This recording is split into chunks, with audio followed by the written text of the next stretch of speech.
Welcome, welcome, welcome. We are, I don't even know how to explain this, but I want to give a shout out to my teacher for Biblical Hebrew, Rav Moster. And he is we'll be watching something from his YouTube channel with the Jewish Theological Seminary.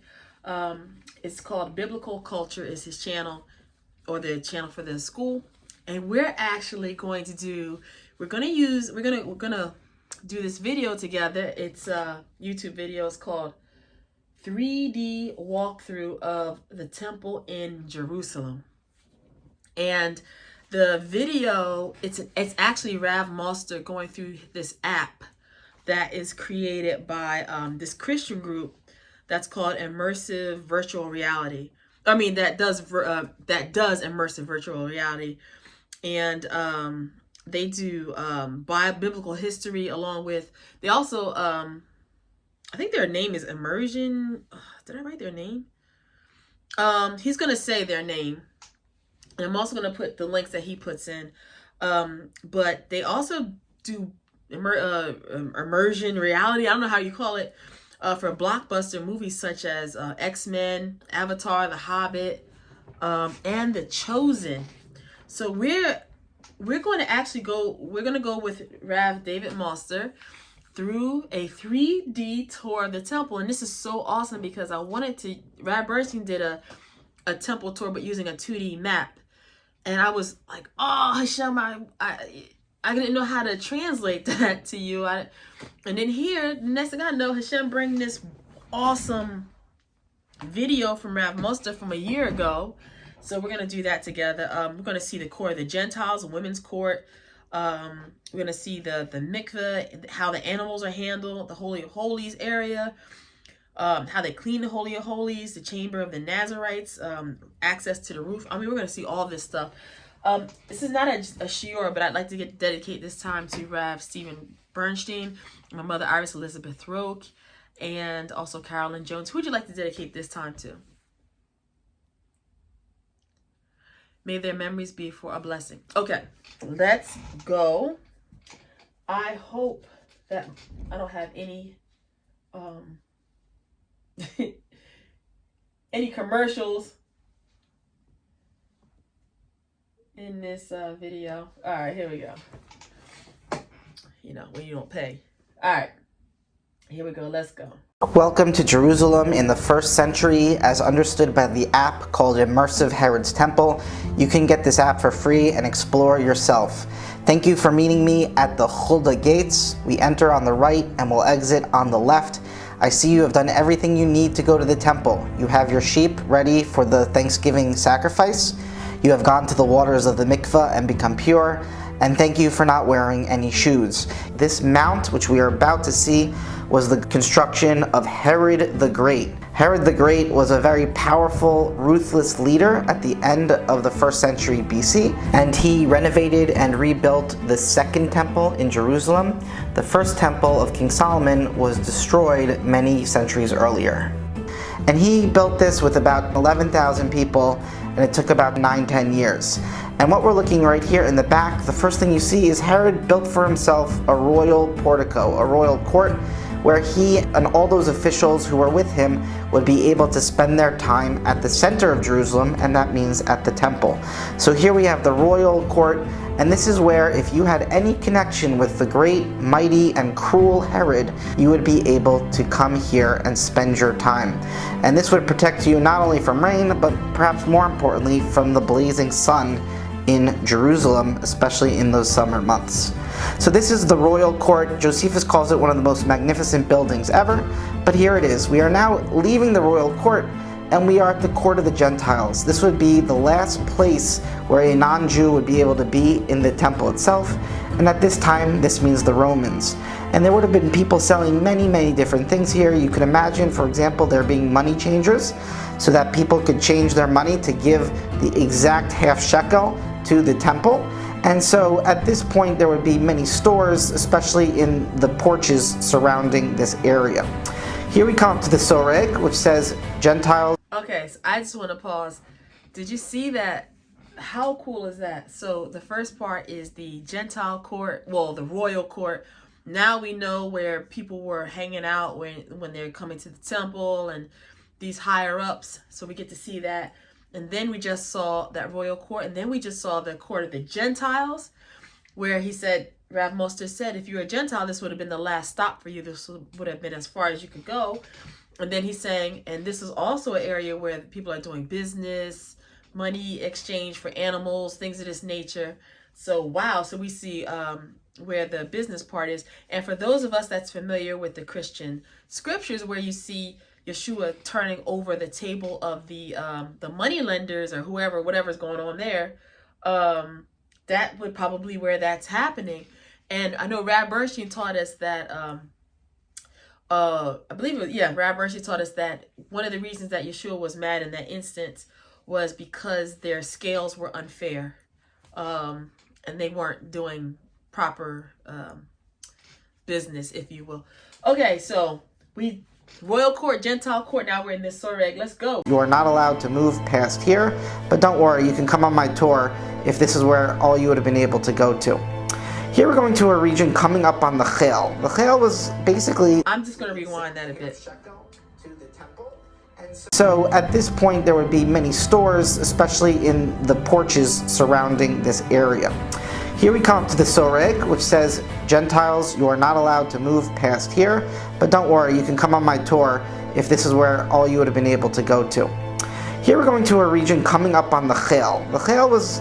So if we are Gentiles, that soreg is the fence for us to keep us out, and actually it's for our protection. And because we are not supposed to be there, so that soreg is a fence of protection. It's not a bad thing. We're still being involved with Israel. It's just this is our place. Let's keep it moving. Boundary before you're in the temple itself. And the Chel would have been right about the temple, right around it. And like I said, we enter on the right, we exit on the left. So we are moving to our right, and here we see the eastern gate of the temple. This is where you would probably check in with the Leviim, the Levites, give them your sheep, and they would also check you to make sure that you went to the mikveh and that you are pure. And so this is the eastern gate. We are now entering the temple complex itself, and this is the women's court. There are two ways to understand the women's court. It either means that the women would go into the court itself, but no further, or it means that the women would come onto the top porch, such as this, and overlook the women's court. But no matter the case, here we see a beautiful view of the Gate of Nicanor. You can also see some really tall towers. These are lampstands. The app developer based the height of these, which is half the height of the temple itself, on a late passage in the Talmud, and if I were to make an app such as this, I would make these much smaller. But this is one way to understand the lampstands in the women's court. Let's head back downstairs and enter the women's court itself. And when we look around, we can just see this breathtaking space. This is probably where families would have enjoyed their sacrificial meals. This space would have been filled with music by the Leviim, both in terms of song and in terms of instruments. It's just a magnificent place to enjoy the sacrifice that people have offered. What we're looking at over here are called the shofarot, the shofars, and what they are horns, kind of like a shofar horn, that you would put your money in, and you would donate to different causes. So for example, if you wanted to donate to the wood in the temple, so that there would be wood, you would put it in the wood shofar. At this point, I'd like to... Oh snap, we got the offering boxes. The shofars aren't the they the money. They hold the money. So you're gonna put your donation in the shofar there, the shofar boxes. Okay, so now we know where we got offering boxes from, or the plate that you pass around. So that was really cool. So the women's court. So we just got some functionality that's happening in the Gentile court. Now we have the women's court, and some of the functionality that Rav Moster explained there is the idea that your families can go there with the children, and when you're bringing a sacrifice as a family, and you know how always a portion goes to Hashem, the fat, and it's the fat and the kidneys, I forget what it is, always goes to Hashem, and then the portion that the one that brings the offering or the sacrifice is going to be eaten, I guess must be eaten in the women's court. So now we have the functionality of the women's court, because in my mind, the court of the Gentiles was just Gentiles, just people standing. I never realized the amount of functionality that's going into these different courts. So how cool is that? You could be eating there, having a festive time. You just sacrificed and gave your sacrifice to Hashem. You're eating there in his temple. I mean, wow, it's amazing. Then we got the shofar donations. Let's keep it moving. Show you the first of 4 chambers alongside the women's court. This is the chamber of the Nazarite. A Nazir was a person who took a vow upon themselves not to drink any wine, not to touch or be near any dead people, and perhaps most importantly, not to cut their hair. And so in this area, when the Nazir needed to give his sacrifice, he would cut his hair, throw it on the fire, and then there is a giant pot, and that's where his sacrifice would be cooked. It was a special sacrifice to be cooked. And here is where the Nazir would be able to do all of this as well as eat their special sacrifice. And this was the first of 4 different chambers. And now let's move on to the second. Here we are walking again through the main women's court. We see a lot of those shofars where the money would be donated to them. And here we get a good glimpse of the grand gate of Nicanor. And we're passing it to go into our second chamber of the women's court. And this here is mind blown. The chamber of the Nazarites, where they do all their stuff. And it is a vow that's for both men and women. And here they have their own area to be able to do this. Wow. Gonna wind it back a little bit and let's go. And here is where the Nazir would be able to do all this as well as eat their special sacrifice. And this was the first of 4 different chambers. And now let's move on to the second. Here we are walking again through the main women's court. We see a lot of those shofars where the money would be donated to them. And here we get a good glimpse of the grand gate of Nicanor. And we're passing it to go into our second chamber of the women's court. And this here is the chamber of the oils. The oil would have been used for the sacrifices as well as for some of the baking, and it would have also been used for the menorah. And what we see here are giant containers which would have a great deal of oil, and this oil would have been purchased by the temple or donated to it. We are leaving here and we're going to go into something not generally considered a chamber, but it still is kind of a chamber. This is where the Levitical instruments were housed. Those tall, pointy instruments were the silver trumpets, the chatzotzrot, and there are a number of stringed instruments as well. And if you check out the book of Psalms, you can actually see many of these instruments named in the introductions to each psalm. Here we are again back in the women's court, leaving the Levitical chamber, and we see the 15 steps of the gate of Nicanor. And this is where the Levites would have stood as they sang the 15 songs of ascent. We are now the 15 songs of ascent. So we just saw the chamber that holds all the oil from the menorah or whatever else. Oil. I don't know if it's also oil for when you have the cakes. You make the mixture. I don't know.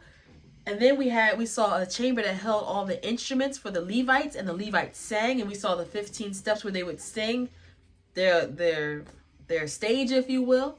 And is it 15 psalms of ascent? So I'll have to look that up. If you know what those are, I'm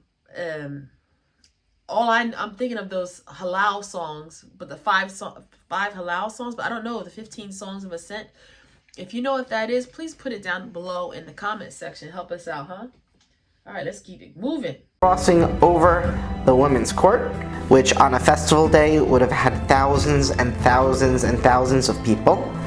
And here we're coming into our third chamber, the chamber of wood. The fuel on the altar was wood, and it was in great demand.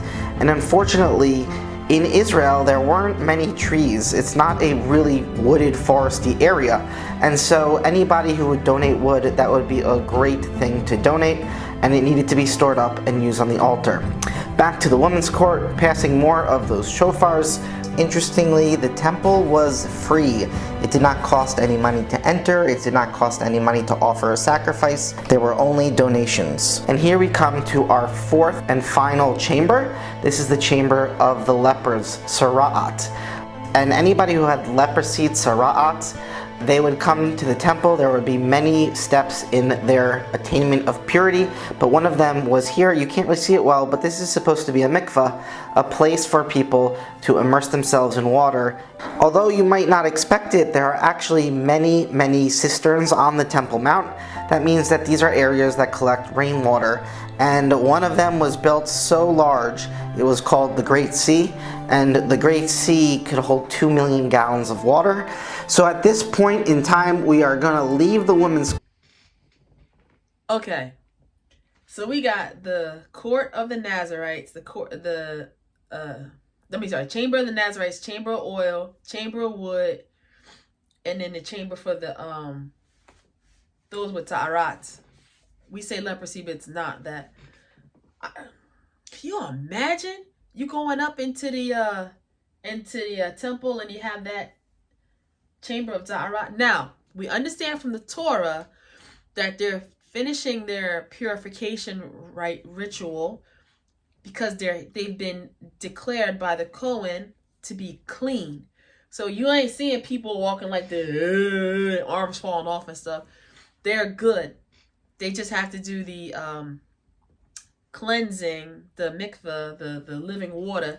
They have to do the cleansing as per the Torah. So people ain't walking in jacked up. I don't think you can come into the temple in that state. So they're going to be looking like regular people. So at first I was like, oh no. I would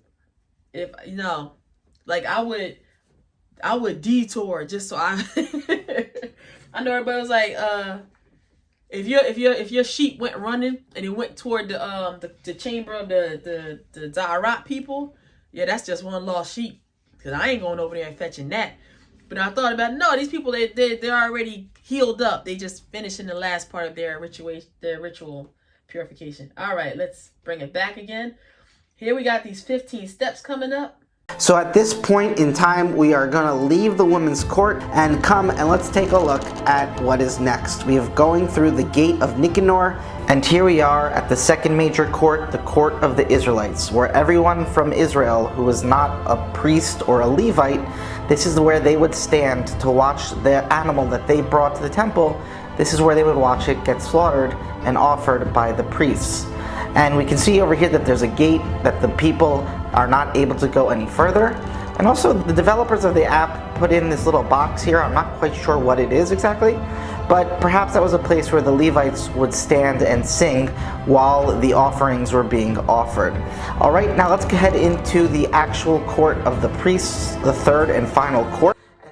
I'm going to stop real quick. I was just wondering if anybody knows, are women allowed in that court of the Israelites? As I would think they would also have sacrifices, because they gave birth or they did a Nazarite vow or something like that. So are the women allowed to stand there too, or do they have to stand in the court of, they can only be in the court of women? Please put it down below if you know. Take it back a little bit. Here we go. And this, of course, by the name priest, means you had to be a priest to enter here. The court of the priests on the outside was mainly for animal slaughter. The temple was essentially a giant butcher shop. And what we see over here are all the animals that were brought for the slaughter, and each animal will be waiting there while it's alive. Here we see a bunch of knives, and you can see these like saws for like chopping off pieces of an animal.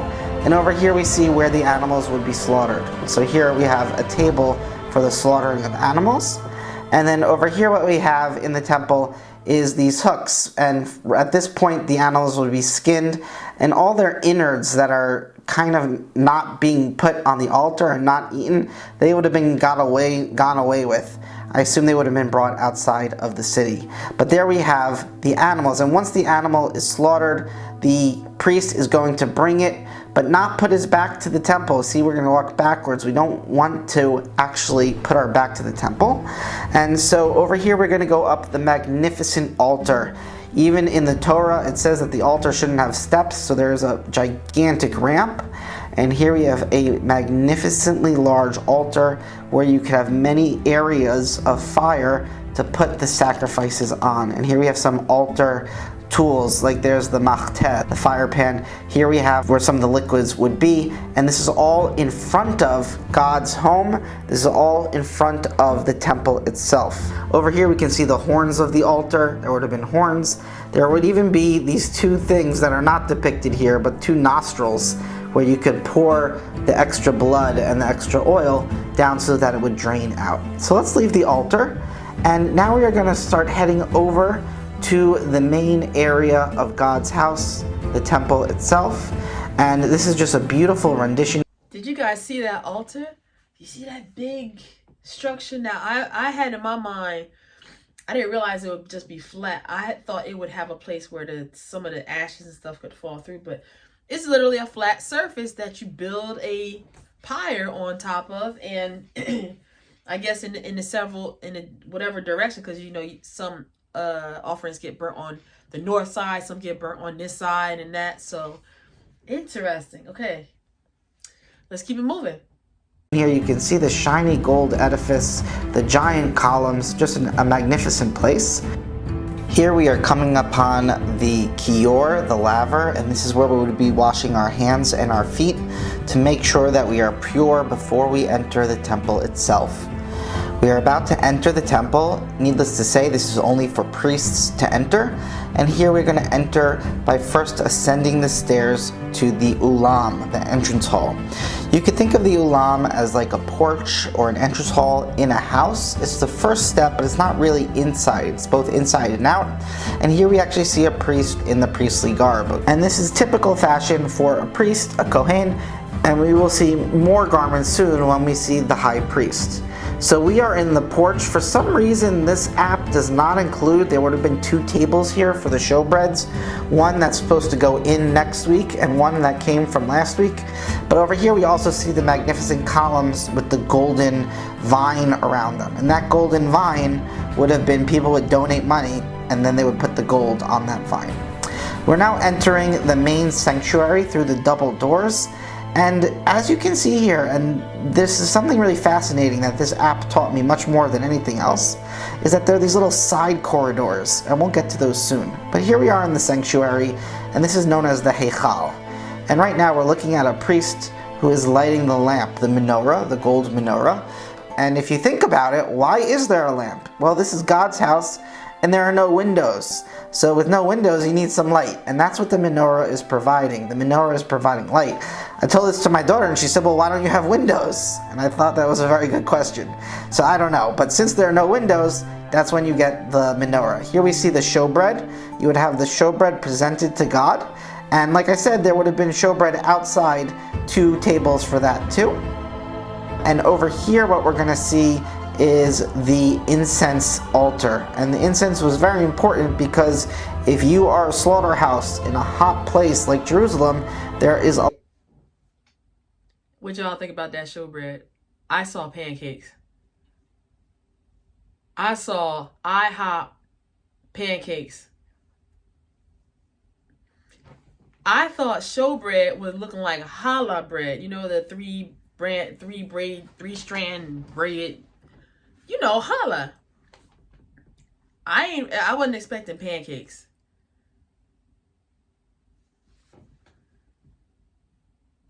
A lot of bad smells that can accumulate, and so over here, especially with that frankincense as part of the incense, you were able to dispel that smell. Turning back, we can see the entire sanctuary, the entire heichal. These plus signs, this is what the app developers have little notes for you to check out if you want to see them. We are now entering the Holy of Holies, the most important place in the temple where God's presence resides. And you notice here that there is a priest. This is the high priest. You can tell by the 12 stones on his breastplate, the choshen.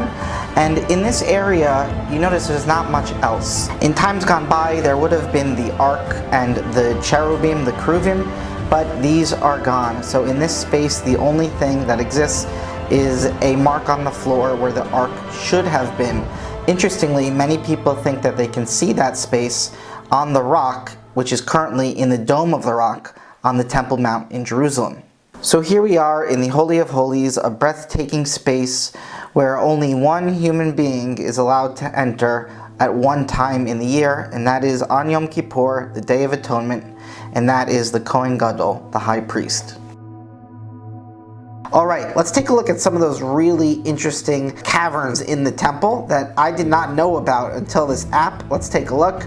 Here we're in one section that was probably closed off and not used, but that actually makes it very interesting. If you look over here, you see that there's a little nook for storage purposes, and if we keep going... Okay, I'm going to pause real quick. So that was the Holy of Holies, and just in case you missed the introduction, Rav Moster said that this temple is the temple built by Herod in Herod's time, and he said in Herod's time the ark, everything was gone, lost. So that's why in the Holy of Holies you find nothing, just the Kohen HaGadol in there, the Kohen Gadol, the high priest. But did you see how magnificent it was, how tall, and wow. So Holy of Holies, nothing in there at the time of Herod. Going deeper and deeper into these secret compartments, what we see over here, the app developer did something fascinating. They set up a little table with a lamp and an inkwell for writing. Perhaps this is where some of the biblical texts were written. And if you notice there's that giant oil jar.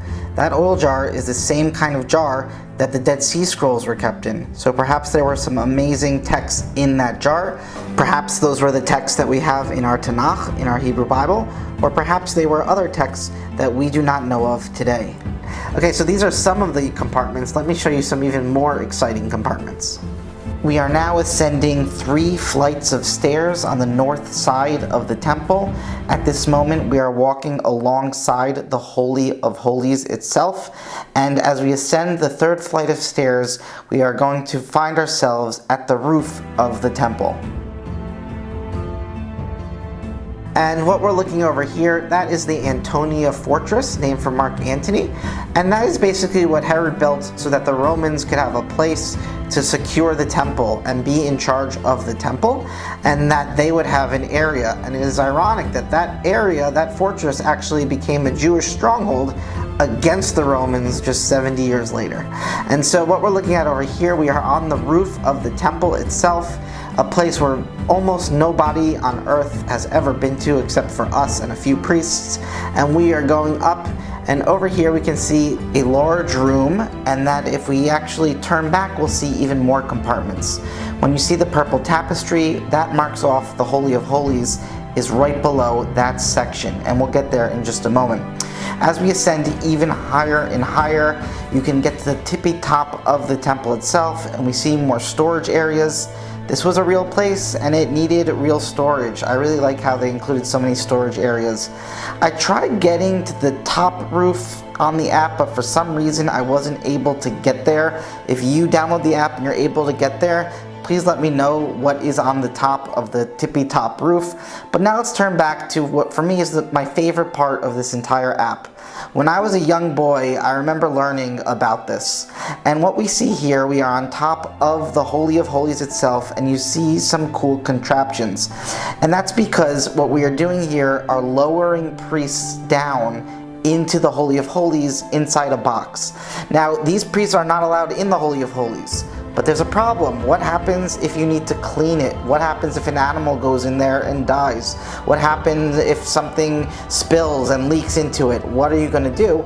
So these priests would be led down almost Mission Impossible style, but their feet would not touch the ground, and they would be surrounded by this box to kind of protect them from the Holy of Holies itself. And this for me was the most exciting part of this entire app. Now that we're leaving this other area of the Holy of Holies, let's head all the way down, and I want to show you 2 chambers, and with that we'll end. These 2 chambers are found alongside either the courtyard of the priests or the courtyard of the Israelites. We are leaving God's house, the Beit HaMikdash, the house of holiness, and we are in the courtyard of the priests. There is a chamber at the very back of the courtyard of the priests that is known as Beit HaMokad, the house of the hearth. And we can see that fire burning right there. It actually has 4 compartments, so let's take a look at it.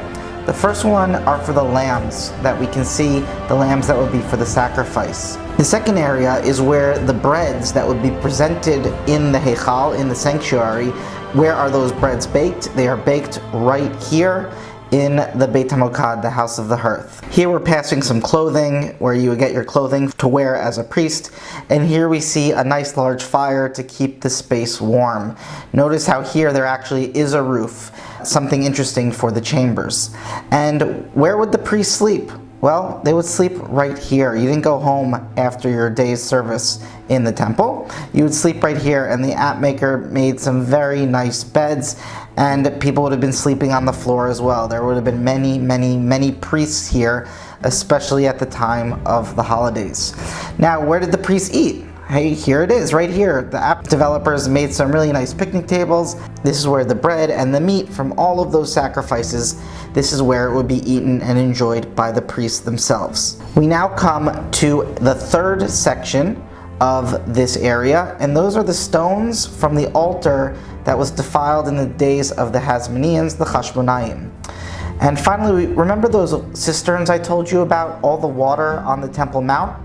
This actually is an area where the priests themselves would go to the mikvah, and just like we said, you enter on the right, and here we are in the water, we dip, completely submerge yourself, and emerge pure on the right. And so this was basically the main area for the priests to live, to eat, to bathe. This is where it all went down for the priests. And here's a convenient door which allowed the priests to leave the temple courts itself and enter into the court of the Gentiles. Now we're going to leave the house of the hearth, and we should be leaving the court of the priests, but for some reason, maybe having to do with symmetry, the app maker has what I'm about to show you connected to the court of priests, but it was in all likelihood... I had to pause because that was so cool. So the mikveh, it was those steps where you go down and you kind of make that little U-turn and you come right back up. That was filled with living water. And how that is so efficient. Literally, you can just have a line of people just walking right through and immersing fully. I'm sure you got to go down and dump your head below the water, and somebody has to make sure all your hair got immersed. But you just literally walk. You have a whole line going through, no hold up. How efficient is that? Connected to the court of the Israelites, so this door would have been slightly more to the left. But what we see over here is a door to a large room, which is the chamber of hewn stone. We see some benches, and over here you can see the stone from the Temple Mount itself, and this is where the rabbis would sit and judge cases, and this was known as the Sanhedrin. And this is where important figures such as Rabbi Gamliel would have heard cases, and all the leaders, especially those rabbis, would have voted and decided. And now our journey is coming to an end. We are leaving the temple itself. We are now passing past the Chel, and then we're going to pass that fence, the Soreg, into the court of the Gentiles. In front of us is that grand royal portico that Herod built. For those of you who are wondering, where is the Wailing Wall, the Kotel, the Western Wall, where might that be? That is to the right of us right now as we are exiting. And we are heading to the second set of the Chulda gates. Did you hear that? The place where the Sanhedrin would have met. Wow. Literally on the temple premises, a whole room built for justice on the temple complex. Entered on the right, and we will be exiting on the left. At this point, a special thank you to the app developers, Immersive History, for this phenomenal resource, this free resource. It's really phenomenal. Thank you so much. I know the group is a Christian group involved in outreach, and I just want to say, as a Jewish person, I found that this was very accurate and had a great deal of Jewish history in it as well. So a very special thanks to them for showing this temple. Thank you for coming on this tour with me. Thank you for sharing your sacrifice. I hope you enjoyed this tour of Jerusalem. If you are interested in studying the world of the Tanakh or Biblical Hebrew, come study with me at the Institute of Biblical Culture. I teach Biblical Hebrew classes. Every few months a new class starts, so come study with me. I would love to see you there. And until then, shalom and enjoy your time in Jerusalem.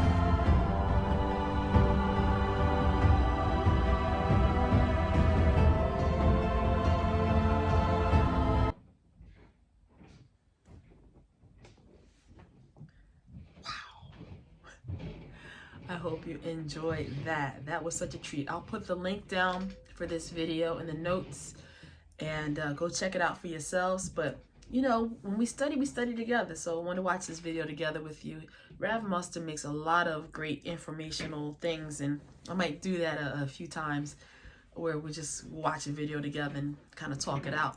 So you know how this works. Go on and write below what caught your attention in this video. What did you learn? What was something, I ain't gonna tell you right now, I gotta tell you, that showbread, that pancakes, them hot cake looking things, I wasn't expecting that. That threw me for a loop. So, but tell me, what caught your attention, and how right on time this is for not only Pesach to see, you know, after the Exodus from Egypt, how maybe it would have looked to bring your lamb in to be slaughtered in the temple, or we're also in the Torah Parshiot with the sacrifices. Now we just had a 3D rendition of it. So this is all so right on time. I hope you enjoyed this. And thanks to all the new subscribers. Again, write what caught your attention down. Remember, if you don't write something, we're not studying together. You're just leaving me hanging by myself. So let me know that you're out there. Write it down. We got this online family going, Habruta. Let's go. See you next time.